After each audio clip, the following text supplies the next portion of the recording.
नमस्कार. आज आपण यंग आणि एनर्जेटिक दिसण्यासाठी काही टिप्स तुम्हाला मी देऊ इच्छिते. एक आरोग्याच्या श्लोकांपासून आपण सुरुवात करूया.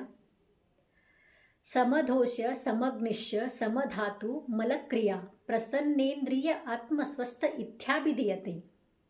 श्लोकाचा अर्थ आहे आपल्या शरीरामध्ये समदोष वात पित्त कफ हे दोष समप्रमाणामध्ये पाहिजे. वाढून पण चालत नाही, कमी पण होऊन चालत नाही. समधातू रस रक्त मांस मेद अस्थि मज्जा आणि शुक्र हे धातूसुद्धा आपल्या शरीरामध्ये समप्रमाणामध्ये असेल ना, आपलं शारीरिक आणि मानसिक आरोग्य संपूर्ण वेल असतो. आणि प्रसन्नात्मेंद्रिय मन स्वस्थ इत्याभिधीयते. आपलं मन किती तुम्ही प्रसन्न ठेवल, तुमचा आत्मासुद्धा तेवढा प्रसन्न होणार आहे. ह्या दोन गोष्टीकडे आवर्जून आपण लक्ष दिलं पाहिजे. त्यानंतर आपलं शारीरिक आणि मानसिक आरोग्य उत्तम राहील. हे सर्व समप्रमाणामध्ये आपण जर ठेवलं तर. आता आपण आजच्या विषयाकडे बघूया. अकाली वृद्धाप्य म्हणजे आपण कमी वयात असून देखील आपण एजड वाढतो. ह्याचं कारण काय आहे आणि त्याच्यात थोडासा उपायसुद्धा मी तुम्हाला सांगू इच्छिते. आता लक्षण पाहूया आपण. वृद्धाप्य काळाचं लक्षण म्हणजे काय. आता यंग मुलामुलींना किंवा आपल्या सर्व यंग लोकांना ते प्रॉब्लेम घेरलेला आहे. डोळे निस्तेज होणं, चेहरा निस्तेज होणं, आपलं चेहऱ्यावर रिंकल्स पडणं, डोळ्याखालचं काळं वर्तुळं वाढतच जाणं आणि आपलं हेअर फॉल होणं, बरंच प्रॉब्लेम आहे. हे सर्व आपलं वृद्धाप्यकाळी घेणारा प्रॉब्लेम आपल्याला आत्ताच सुरू होत आहे. आणखीन सर्वात महत्त्वाचं, थोडंसं कामाचं लोड पडलं तरीसुद्धा आपलं स्टेमिना संपून जातो.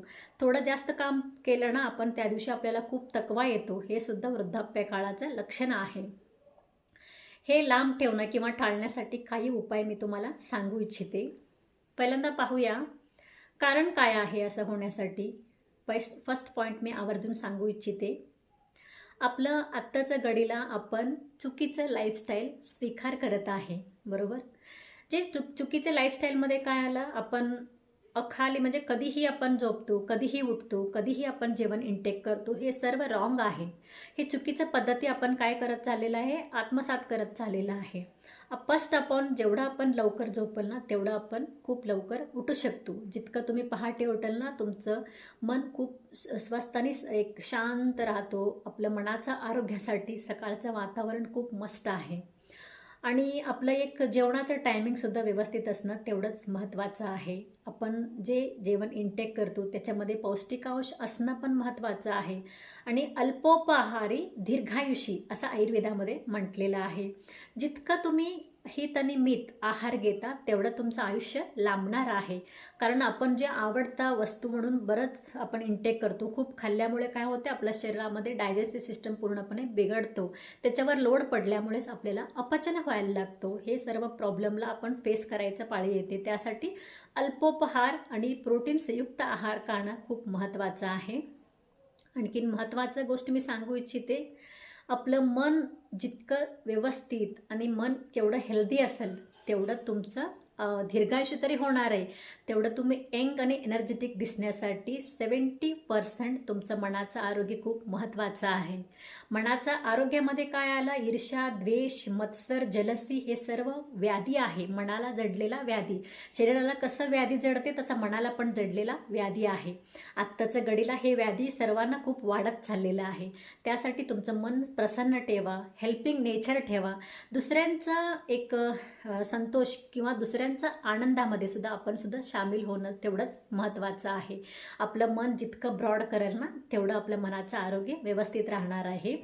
हे बरंच टिप्स आपण आत्मसात करणं खूप महत्त्वाचं आहे.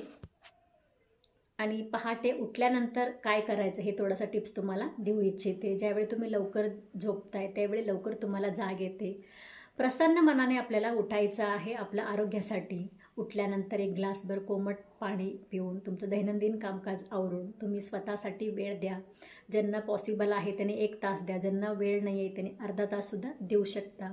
त्या अर्धा तासामध्ये तुम्ही योगा करा, प्राणायाम करा किंवा अदर ॲक्टिव्हिटी करा, पण प्रसन्न मनाने करा. यंग आणि एनर्जेटिक दिसण्यासाठी सर्व प्राणायाम महत्त्वाचा आहे. आणि आसनांमध्ये सांगायचं म्हणजे वृक्षासन आणि आपलं सेतुबंधासन हे खूप महत्त्वाचं आसन आहे. त्रिकोणासनसुद्धा आपण यंग आणि एनर्जेटिक दिसण्यासाठी, आपलं पर्सनॅलिटी इम्प्रूव्हमेंट करण्यासाठी सुद्धा मदत करतात. आणि आपलं टॉक्सिन जास्तीत जास्त आपल्या शरीरातून बाहेर पडणं खूप महत्त्वाचं आहे. ते प्राणायाममध्ये घडवलं जातो. ज्यावेळी प्राणायामामध्ये जास्तीत जास्त तुम्ही दीर्घ श्वसन आणि एक व्यवस्थित वे न घेता कसा पण आपण भरभर श्वास घेत नाही, त्याच्यामध्ये खूप छान मेथड आहे. त्या मेथडनं तुम्ही व्यवस्थित जास्तीत जास्त इंटेक करता श्वसन. त्यानंतर काय होते, तुमच्या शरीरामध्ये साठलेला अनावश्यक विषारी द्रव्य म्हटलं जातं, ते टॉक्सिन शरीरातून बाहेर फेकलं जातो कपालभातीमुळे. कपालभातीला एक आपला फेस ग्लो करण्यासाठी येणारा प्राणायाम असंही म्हटलेलं आहे. दररोज कपालभाती 5 मिनिट तुम्ही केलं तरी तुमचा चेहरा ग्लो दिसण्यासोबतच तुमचं वय बिलकुल वळकून येणार नाही. त्यासाठी आपण प्रसन्न मनानं केलं ना, आपल्याला त्याचा खूप फायदा येतो.